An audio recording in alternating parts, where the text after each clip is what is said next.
All right, guys, welcome back. MGM MarketAbilities podcast. Like we said at the end of the last episode, we're going to talk about personal development today. Yeah, and some of those terms. You know what's funny is I get excited about it. Like you do? I do. Yeah, I actually like personal development. Listen, a lot. I worked with somebody. Listen, I worked with a gal who was so far ahead in all of this and these new punch terms and things that you hear today. And I remember looking at her like, wow, that's a really brave move. But she was not afraid to ask for a, get this, mental health day. Yeah. And I think that was the expression on my face when I saw her do it. I'm like, how is that going to be received? But she wasn't like a gal who missed a lot of work, but she wasn't afraid to be completely honest with, because it was a high stress position. It was, fast paced. You're seeing a lot of things. It was the news business. Yeah. And some days would just be too much. She's like, no, I'm going to take it. It doesn't stop. No, it didn't stop. Even if you need to stop, it still doesn't stop. Yeah. Yeah. Why do you feel like we need this whole personal development and being aware and have a level of sensitivity in the workplace? Because the only way that people get better for you, your company, or your family, or whatever, is if they get better. And they can only get better if they grow, if they develop. And so if you don't leave room for development, you don't leave room for growth. Yeah. And that sucks. That's amazing. That's a wonderful way to put it. And I think no matter what your feelings are on this, if you will listen to what we're saying and just put it into play, I think you'll be surprised at the outcome. Yeah, once I started my personal development journey, I was in college. I heard some 20-year-old talk about making a ton of money, and I just got inspired and I started reading. And to put it into perspective for everybody, I was not a reader. I failed one of my English classes in high school. Wow. Had to go to summer school just to make sure I had enough credits to graduate high school. Did you know I was such a bad student? Did you know that? You did tell me. And you said your parents let you get away with it, which I was super surprised at. Well, kind of. I mean, I hid it as much as I could from them because I just didn't want it. But I kept my grades up for the most part during soccer season so I could still play. But but no. And so at one point, it was bad. Like I thought something was wrong with me.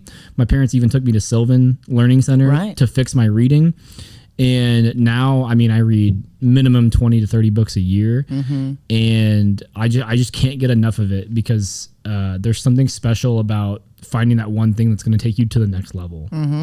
And you journal, I think, and I also think you do a lot of reading and studying in the morning, which sort of sets your tone for the day. Yeah. Have you gotten away from that, or are you still doing that? No, I was definitely still reading in the morning. I have shifted on what I'm reading in the morning. Okay.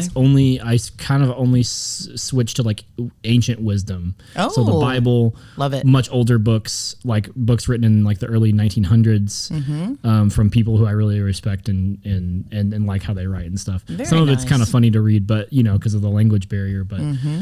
But yeah, I've switched to because there's just a lot of fluff now in a lot of modern books, which I get. And repetitiveness. So many people are doing the same things. Yeah. Yeah. And so I'll go read a book that was written in the 1920s that's like less than 100 pages. And every page is just chock full of wisdom. That's awesome. That it takes this person 200 pages to write about. How about that? Huh? Wow. Yeah. It seems to be, I don't know. I'm doing the fast scroll now, and I'm thinking about things that I've been hearing lately, and it seems to repeat itself. To be the most interesting person in the room, read these 9 things. Or, well, think about that. If you and millions of other people are reading these 9 things, who's really the most interesting person in the? There's a bunch of copycats. Yeah. So I like your approach, uniqueness and finding what it is for you that does it, Yeah, because there have been several books that I've read that I've like not enjoyed, but everybody raves about them. I'm like, okay, it just didn't work for me. I know, same. I'm in a couple, I actually have 3 started right now, and I'll do some.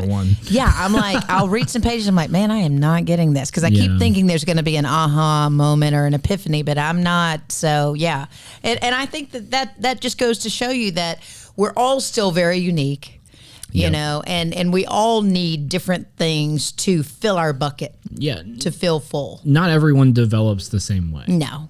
And not everyone will, because everybody is raised differently. Everybody had different experiences growing up, different circumstances. Absolutely. And so the way that you learn something, like a lesson in life, compared to the way that I learn a lesson in life, will be completely different. But like we can read the same text and it can mean completely different things to both of us. Right. I agree. And it also depends on where you are in life and your journey, like what type of books you should be reading right now. You know, if you're really grappling with something like maybe it's a marriage thing, maybe it's you know, how to be a better portion of a couple, or, you know, being the better part of the couple, or maybe you need to feel strong if you're an entrepreneur, and maybe you need somebody to pour into you in that avenue. So I think that's something to consider. And I think also, so what some people do is they see this person raving about a book, and don't take this the wrong way, but like maybe it's above their reading level at that current time. Right. There are some books that I still read today that are so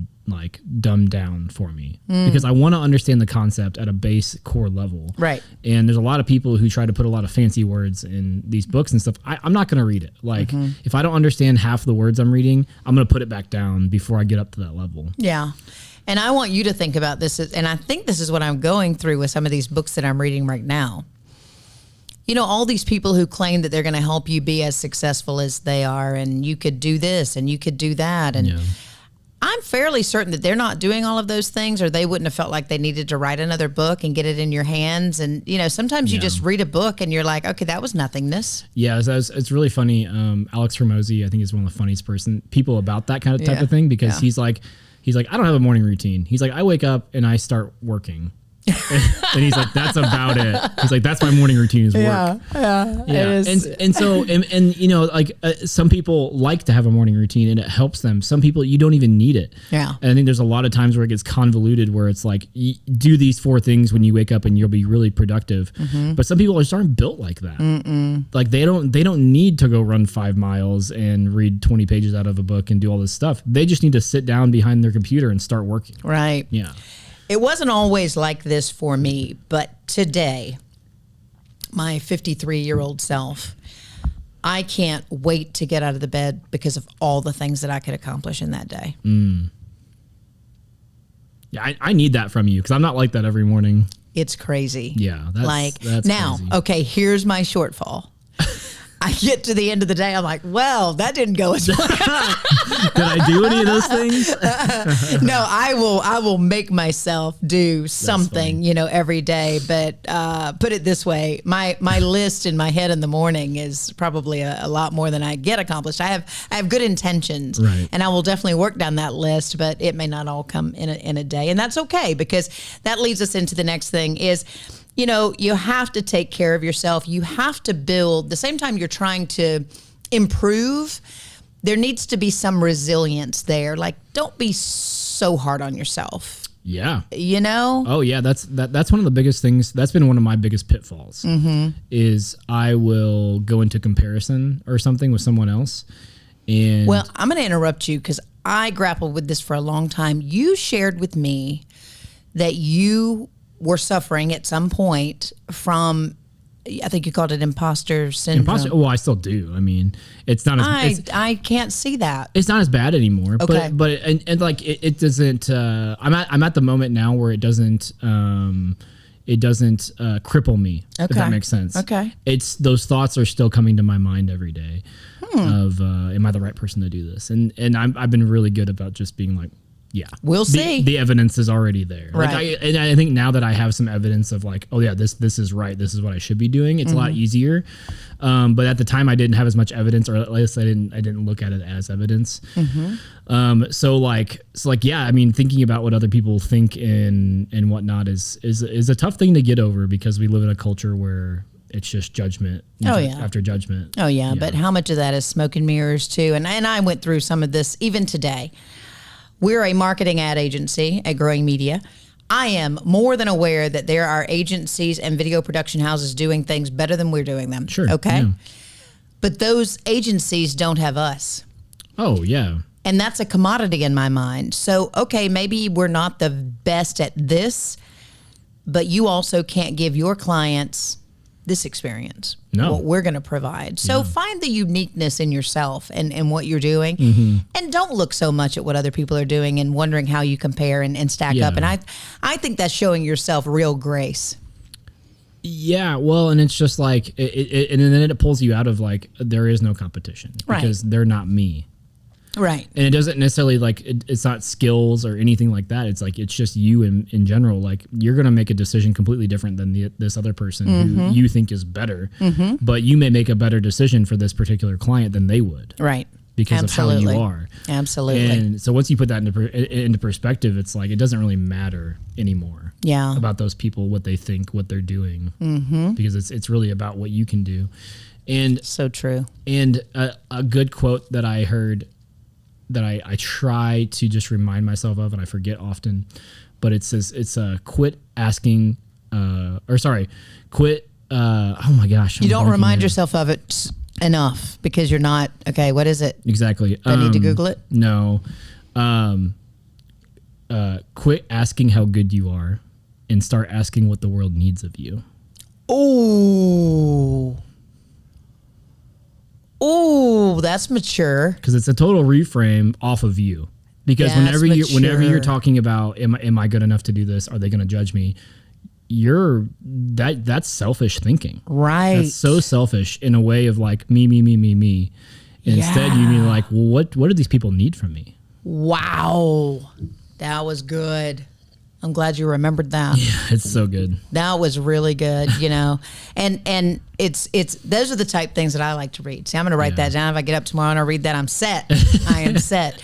But the thing that in my maturity, what I've done as an entrepreneur of today, and somebody who worked for a lot of other people in years past, balance. If you can find balance in your life, and let me tell you, there's not a dollar amount that's going to make you feel in check and balanced. There's not a relationship, a car, a place you can visit. None of that is going to bring you, balance. In my life, I put Jesus Christ first and all things that God would have me do, and that is my prayer daily. Yeah. Maybe not the world as much as what does He want me to do. Sure. But also taking time to work hard, but to care for myself as well, and my family and my friends and strangers, and find that balance. It doesn't always have to be work and channeled.